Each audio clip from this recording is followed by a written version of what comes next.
Greetings, fellow Empyreans. I am Ashtarothi, and this is the Eve Universe Show.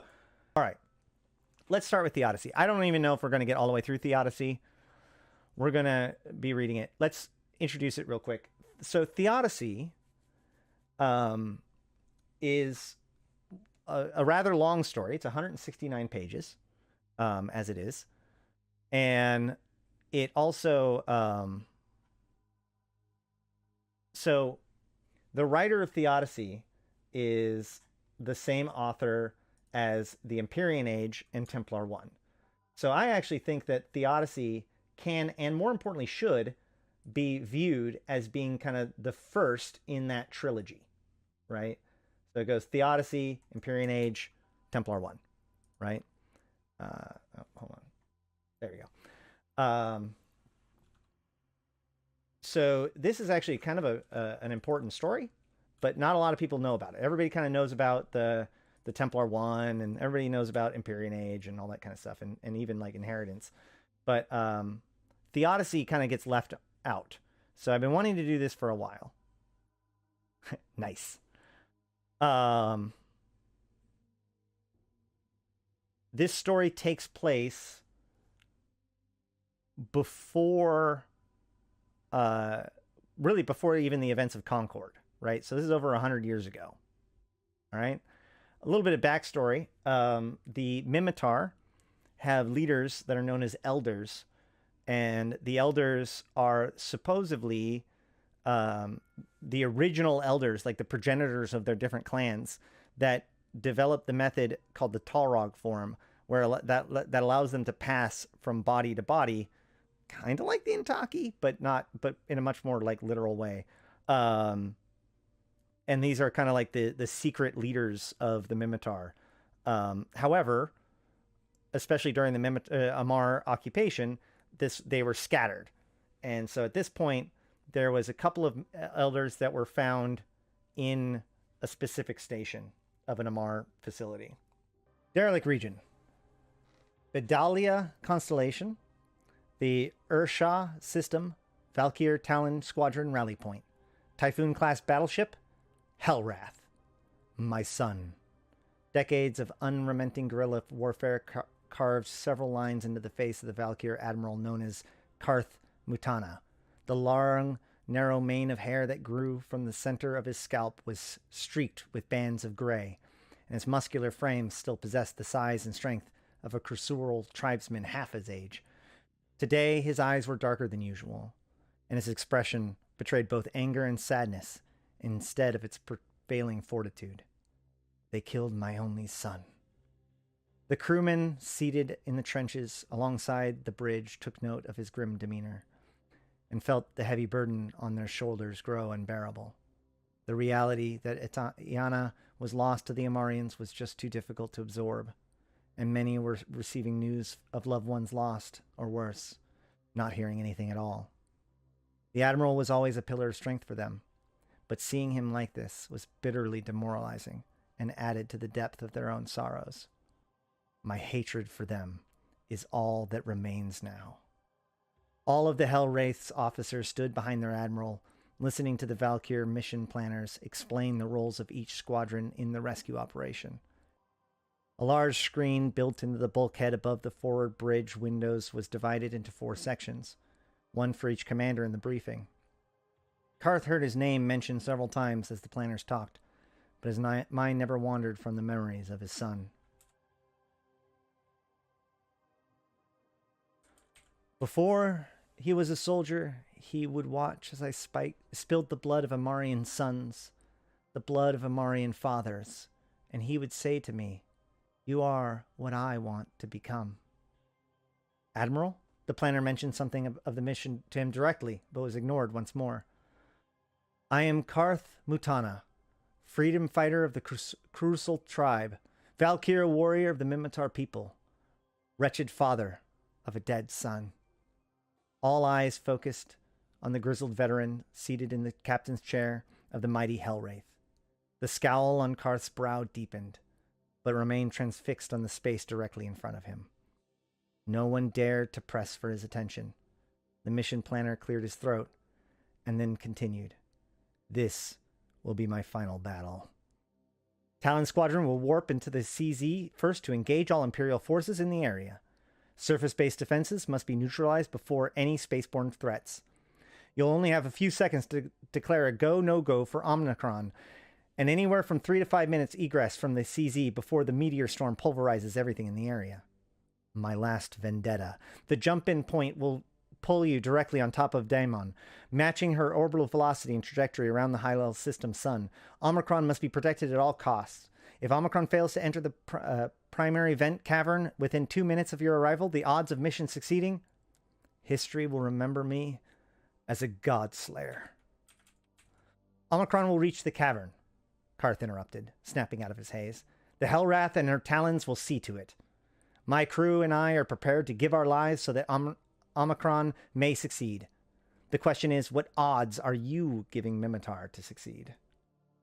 The mission planner shifted his weight. I'm sorry, Admiral, but the Valkyrs could not help Iana, Colonel. All the strength assembled here was powerless to stop the Paladins from laying waste to one of our civilization's most sacred planets. We did not have a plan to defend that world that most of us here called home. Karth's officers remained at attention, making every effort to hide their shock at the Admiral's words. The mission planner was flustered and tried to answer the question candidly. We did, sir, but the sheer size and strength of the invasion force overwhelmed. Colonel, the Admiral interrupted again as the lines in his face deepened. They killed millions of us, tens of millions.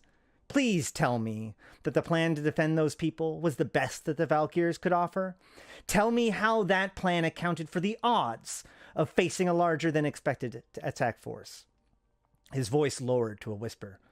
Or the odds my son faced as tachyon beams fell from the sky above him. The mission planner was speechless. Every precious second that passed brought the deadly meteor storm closer to Demnon. The window for rescuing the elders, if they were even still alive, was closing fast. Admiral, you have my deepest sympathies for the loss of your noble son, but the Amarians have secured below the surface by now. They won't detect Omicron's entry if we attack, just as the first meteor's impact. Karth flew out of the captain's chair in rage. Thick veins bulged from his neck and temples as he roared, "We failed to save Iana because of a miscalculation of odds, Colonel. The elders are all that remains of the world, perhaps our entire culture, and you dare to speak of odds like some sort of game? Navigation!" One of the officers beside Karth snapped his boots to attention. "Yes, sir." "Set a course for the High Elf system, and make sure the final jump point is set against the coordinates that the Colonel has provided." The officer's expression beamed sheer determination. "Nav course to Demnon. Yes, sir." He leapt to the trench and started barking orders to the crewmen seated inside. Karth glared at the cameras above the screen. "Omicron, you have a go. Lock in your course and meet us at Demnon." The Omicron flight leader stared quizzically at the screen. "Now!" Karth screamed. "Move it!" The mission planner tried to speak, but was cut off again by the furious Valkyr Admiral. "You mention the word odds one more time, and I swear I will crush your skull if I live to see you again. There is nothing left to chance. Do you know what we're fighting for now, Colonel? The right to bury our own children. Because of odds, saving them is no longer an option." The Hellwraith started as its turn as dozens of Minmatar warships positioned themselves alongside. Omicron Wing, comprised of 2 Rifter-class frigates loaded with 1 squad of Valkyr commandos each, moved away from the main fleet. The group was just 7 jumps from Hyel, and although the crew did not know yet the destination, they sensed that fierce combat was imminent. Another bridge officer approached Karth and spoke quietly. "Sir, I have the information you requested." Karth turned towards the officer. "Tell me." The man hesitated before answering. "The Galanteans provided us with real-time information as the Imperial fleet moved into position above Iana. Comparing it to the reconnaissance data of damage placement on the surface gives us a high level of confidence that—" "I trust your information, Lieutenant," Karth interrupted. The 4 grating underneath both men's feet shook as the Hellwraith warp drive engine powered on. "Just give me a name." "Yes, sir." The man was beginning to sweat. The Imperial flagship positioned over the city where your son was lost was the Impervious, sir. It was Commodore Foss Arkridon. Derelict region. Bedelia Constellation. Their Ursha system, Valkyr Talon Squadron Rally Point. Rifter-class frigate, Omnicron 1. The Valkyr squad captain focused on the sound of the Rifter engine, allowing a steady hum to drown out the replay of the Operation Tempest mission plan. Years of combat experience taught him to seize the precious moments of rest wherever he could. He leaned back, closed his eyes, and allowed his mind to wander back to the hopeless days of his youth, and to a moment that he revisited often. I see that you used a Kreetok to murder them. Why use this weapon? Because it's quiet. Slitting the throat of 4 Nephantars is hardly quiet, boy. I set them down gently, so that no one would hear. Not gently enough. I tracked your movement. I saw everything. And where their masters discovered what happened to them, the paladins will come looking for you. Let them come. They won't take me alive. Do you enjoy killing, Vlad? How the fuck do you know what my name is? I said, do you enjoy killing, Vlad? I'm indifferent to it. Who are you? Were you being indifferent when you murdered those men? I'm indifferent to killing traitors that betray us to the Amarians. I'd believe that if you didn't rob them as well. Pull the trigger or stop wasting my time. You're not intimidated by this gun I'm pressing into your forehead? The only thing that intimidates me is being alive and long enough to become a slave. Now pull the fucking trigger or get out of my face. You're going to do well, as a soldier, Vlad. What are you doing? We're going to make you a better killer, Vlad, for Mimitar's sake. Sweet dreams. The excited voice of the Rifter pilot blared through the speakers, breaking apart a distant memory that was as painful as it was treasured to the elite soldier. Valkyrs, we are a go. Repeat, a go. ETA to CZ, 9 minutes, 7 seconds. 6, 5, mark. Flight engineer, secure all gear and fix for battle stations. This ingress is gonna be hot. The cabin lights switched to red, and Captain Vlad Kintreb snapped fully out of his daydream. The flight engineer entered and began working his way along the 2 benches of soldiers facing each other, helping to snap their 4-point harnesses into place. He worked silently, mindful of the relative peace that these men were enjoying. He knew that it would not last for much longer. 20 years, Vlad thought, running through the checklist of equipment strapped all over him. 20 years since I was taken out of those filthy alleyways by the crazy Valkyr recruiter. I wonder what he'd have to say about this suicide mission. The engineer approached and pulled the straps firmly over the combat pack fastened to his shoulders.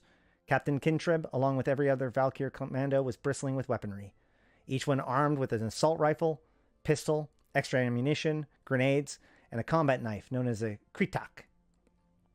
Some carried additional equipment and weapons for specialized roles, but for this mission, which favored stealth over brute force, traveling light was mandatory. The flight engineer checked to make sure that the rifle was fastened securely across Vlad's chest, and then patted down the rest of the gear strapped to his legs and sides. Satisfied that everything would remain in place, the engineer moved on to the next commando. The soldiers were quiet, each one handling the pressure a little bit differently. Some sat serenely with their eyes closed in meditation. Others were concentrated on the holographic mission briefing hovering before them. How many of us will be here for the trip home? Vlad wondered, if there even is a trip home. The 3-dimensional map of Denman mining complex was projected on the floor grating at the center of the cabin. The vent cavern entrance that Omicron wing would descend into was labeled Hell's Gate. Study the map, Vlad instructed. Know every detail of it. There are copies in your mission pack, but you should commit these schematics to memory. One of the soldiers spoke up. Any last-minute changes to the plan? Negative, Thrumgar, Vlad answered. As of now, Tempest has no changes. What about the elders that are missing? Another soldier asked. Any word on their status? Negative, Kurgan, Vlad answered. But assumption right now is that they're still alive. Some of these soldiers exchanged looks, and Vlad made a mental note of the ones who did. He decided to address their unspoken concerns before they could cause more doubt. I know what you're thinking. but if there's even a chance that they still breathe, it's worth giving up our very lives to find out, Vlad said. Without those elders, I don't think I have to explain what the consequences are. All of the soldiers agreed, except for Thrumgar. This one's going to be trouble, Vlad sensed.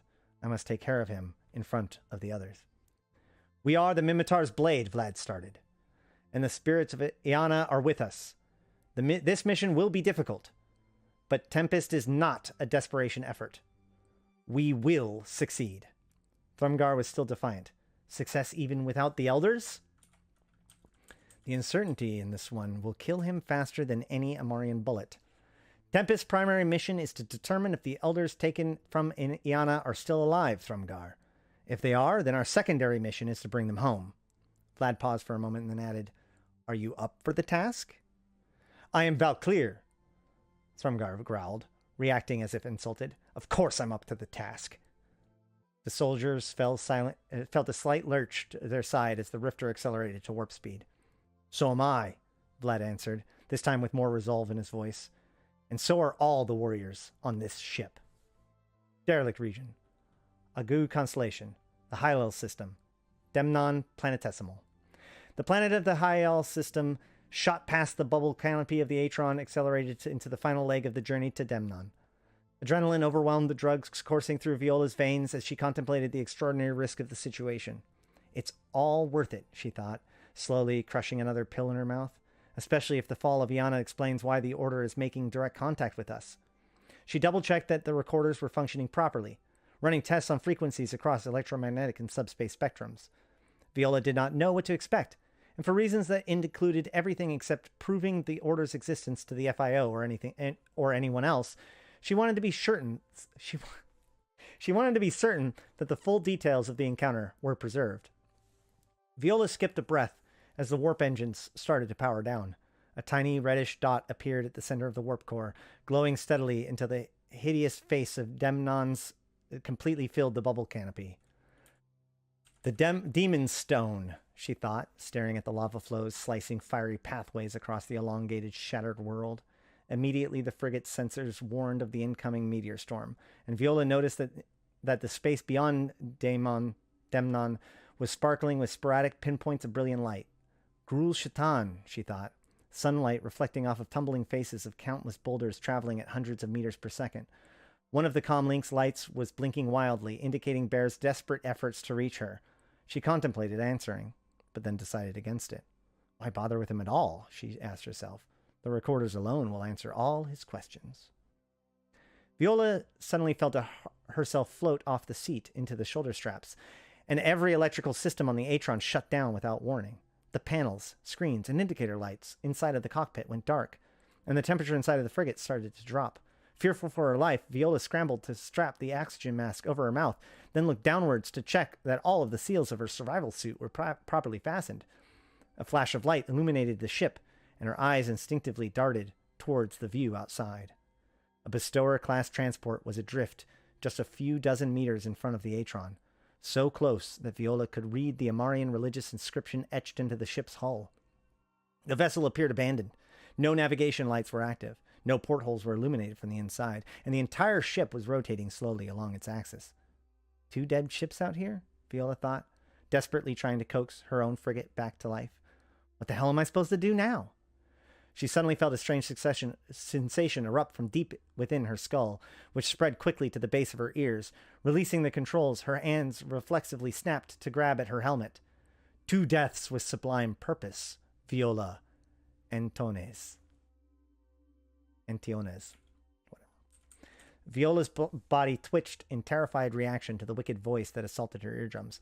Without electrical power, it is impossible for anything inside of the ship to generate that kind of audio, and yet the voice sounded like it was spoken from inside of her. Her eyes locked onto the weightless vial of pills floating against the canopy shielding. Addictions, the voice hissed. You and the hopeless addictions of your species. Viola tried to calm herself, accepting that the Order was fully in control. She could sense biting anger in the voice, and decided that it would be unwise to interrupt. Addictions to power, to greed, to lust, to gods. All drugs that falsely satisfy a need. Do you understand what that need is? The temperature inside of the Atron continued to plummet, and there was nothing that she could do to stop it. Viola abandoned her attempts to restart her ship system and stared at the bestower drifting outside. The need to be free of fear and uncertainty, child. The Minmatar elders controlled their fear of the unknown by nurturing patience in their quest for understanding. That quest united an entire people. Their tribe was acting as one. Their tribes were acting as one, even without the awareness of a single nation to define them. No other race was on a surer path towards achieving what we have than they. But the Amarians. An inscription on the bestower's hull caught Viola's eye. The will of God, Amar, invincible. The Amarians and their fear. The Amarians and their addiction. The Amarians and their ignorance. Iana was all that remained of the example that humanity desperately needed to evolve, to rid itself of fear once and for all, and to embrace the enlightenment that has preserved us for a millennia. It sounded like grains of sand striking metal at first, and then the occasional pebble smashing into a bubble canopy. The storm was close, Viola thought, craving painkiller ever more. She could see that the glitter beyond Demnon was starting to take on the distinct shape of asteroids.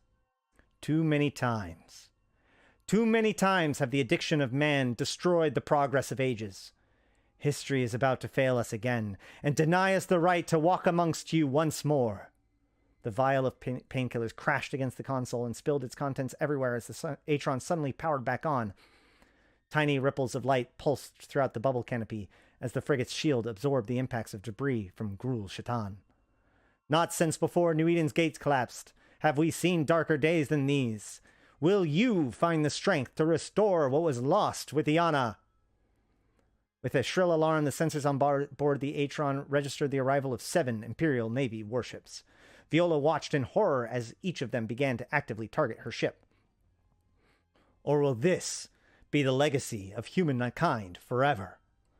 Viola shrieked as the bestower exploded in a blinding flash that showered the Atron with shreds of scorched wreckage. Alarms warning of the danger screamed with relentless urgency, while she fumbled to locate the controls that would activate the frigate's warp drive. The ghastly visage of 8 corpses floating amongst the bestower's remains caused her to hesitate for a few seconds too long. Derelict region, Agu constellation, the High-Hail system, Demnon planetesimal, Armageddon-class battleship, impervious. Foss Akrion could not believe his eyes. The corpses of 8 Amarian high priests were all that remained of the bestower that he took upon himself to protect. One of them belonged to the beloved apostle Taj Rukan, the man who had pleaded for help in the distress call. And the Gallente Federation is responsible for this treachery, he thought. My God, I have another enemy to slay in your name. The weapon officer spoke in a voice tinged with anger. Range to target. 58 kilometers, radio crystals loaded. Designate November 1. Your orders, my lord. Before Faust could answer, the tactical officer interrupted. New contacts at 350. Z plus 17,000 meters. Range 71 kilometers. Minmatar rebels, my lord. Faust looked at the tactical display and counted 30 enemy warships. Regardless of the odds, he made a decision to avenge the murdered holy men before pulling his fleet out. There was time for just one shot. Weapons command. Assign turrets 1 and 2. Track November 1 and open fire. Derelict region, Aga constellation. The High-Hail system, Demnon planetesimal. Typhoon-class battleship, Hellwraith. The crew members on the bridge all saw it at the same time. 2 red beams slicing across space, impacting the aft section of the Atron and sending it into a violent spin. Without any sign of provocation that they could see, the Amarians had just shot down an unarmed Gallente Federation ship. But Karth was not interested in the tiny frigate spiraling out of control on the surface towards the surface of Demnon. He was fixed on the long golden contours of the Armageddon-class battleship in the tactical display. The mighty impervious, he thought to himself. Perhaps fate is not as unjust as I once thought. Essence region, Crux constellation, the Wren system, planet 9, moon 4, Federal Intelligence Office headquarters. Bear watched in horror as the telemetry readings foretold of Viola's and Tone's imminent death. The Amarians, he thought incredulously, reaching his trembling hands towards the intercom switch. The goddamn Amarians attacked her. What's the problem? The sharp voice asked. Bear spoke quickly as he motioned the telemetry. An Amarian battle fleet just attacked Viola's ship over Demnon, Colonel. What was she doing there? Most likely investigating the same rescue mission theory that we discussed earlier. Her ship is on fire, Bear noticed, and spinning so fast that she's got to be unconscious by now. Most likely, Lieutenant Colonel? She switched off comms before I could ask her. Oh, most likely, Lieutenant Colonel? She switched off comms before I could ask her, she answered, staring at horror in the data. A Mimitar strike force witnessed the attack on Viola's ship. They're engaging the Imperial battle fleet as we speak. Right now? At Dimnon? Correct, but we're about to lose telemetry. Viola's ship is just moments away from... Bear never finished the sentence, as the proximity sensors on the Atron registered 2 Jovian Wrath-class frigates, uncloak within meters of the doomed frigate. Until then, I've been Ashtarothi. I've been playing this game since 2010, talking about it since 2012, and I'm here to put Eve into context for you, my fellow Empyreans. Thank you all so much for coming and hanging out. A lot of people would suspect that not a lot of people would want to sit here and go through all of this lore, but I think that together we're proving them wrong. So thank you guys for your support, your views, your likes, your shares, your comments. It means so much, both to me, the channel, and all of the people whose lives are touched by my work, by helping make EVE a better place, by increasing player literacy of EVE Online, because that's the whole point. That's what we're all here for. So, without further ado, I've been Ashtarothi, the voice of New Eden, and I'll see you in space.